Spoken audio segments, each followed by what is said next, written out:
отправить или прислать. Какая между ними разница? Всем привет и добро пожаловать на мой канал. Меня зовут Алина, и я помогаю тем, кто учит русский язык как иностранный, заговорить на нем более уверенно и естественно.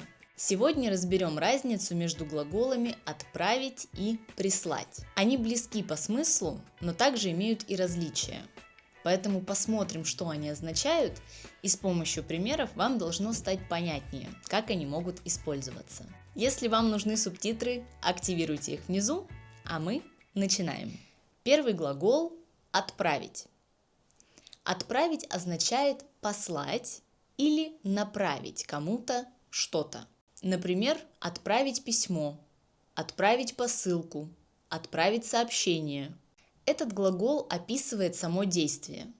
Вы что-то отправляете, нажимаете на кнопку «Отправить», передаете информацию или предмет. То есть акцент здесь на исходящем действии. Передача чего-либо от вас к другому. Например, я отправила письмо по электронной почте. Мне отправили документы курьером. Здесь важен сам факт действия, а не результат. То есть мы что-то отправили или нам что-то отправили, но неизвестно, дошло ли это до получателя. Ты получила фотографию, которую я тебе отправила? Не знаю, сейчас проверю.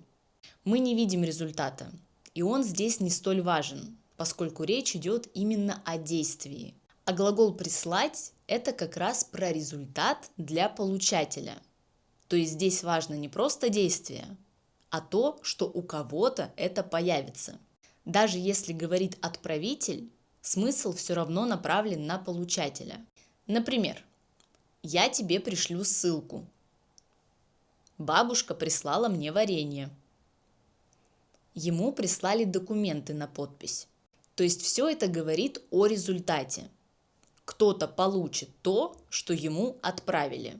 Я отправила подтверждение на прием к доктору. Доктору прислали подтверждение, что прием состоится. В первом случае речь идет о действии и об отправителе, а во втором – о результате и о получателе. Еще пример.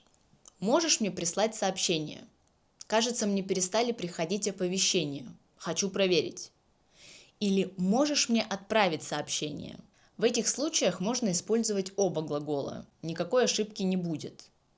И конкретно в данном случае смысловая разница тоже очень тонкая, практически незаметная. Здесь лишь в первом случае фокус на действии, а во втором на результате. Сообщение до меня дойдет. Такая замена между этими двумя глаголами не всегда уместна. Но, разумеется, ничего страшного не произойдет, если вы их перепутаете, потому что вас в любом случае поймут. Вопрос только в естественности речи. Есть также глагол «послать», который означает то же самое, что и «отправить». Но что касается писем, сообщений, посылок, это слово слегка устаревшее. То есть я вряд ли скажу «я послала тебе сообщение». Я скажу «я отправила тебе сообщение». Или «я прислала тебе сообщение», в зависимости от контекста. Или «он послал ей цветы ко дню рождения». Тоже нет. Либо «он отправил ей цветы ко дню рождения», либо «ей прислали цветы ко дню рождения». Он прислал ей цветы ко дню рождения. «Послал» в этом случае тоже звучит устаревше. Но это касается конкретно этого контекста. То есть это не значит, что глагол «послать» в принципе устаревший и нигде не используется. Используется. Самый распространенный контекст, в котором его можно употребить, это послать кого-то куда-то. Например, мама послала сына в магазин за хлебом. Она его отправила в магазин. Она попросила его сходить в магазин. Или она послала его к черту. Это ругательство. И послать можно не только к черту. С этим выражением будьте осторожны. Послать можно куда подальше, на все 4 стороны, далеко и надолго и так далее. Давайте напоследок посмотрим еще несколько примеров. Пришли мне, пожалуйста, фотографии. Я же тебе их отправляла. Ты разве не получила? В первом случае акцент на результате. Я прошу тебя прислать мне фотографии, чтобы они у меня были. А во втором случае на действие. Я тебе их отправила. Разве они до тебя не дошли? Ты не получила результат? Если говорить про сленговый язык, то в переписках еще в этом контексте часто употребляется слово «скинуть», или «кинуть», или «кидать» и так далее. Скинь мне, пожалуйста, фотографии. Кинь ссылку на то видео, о котором ты говорила. Не могу найти.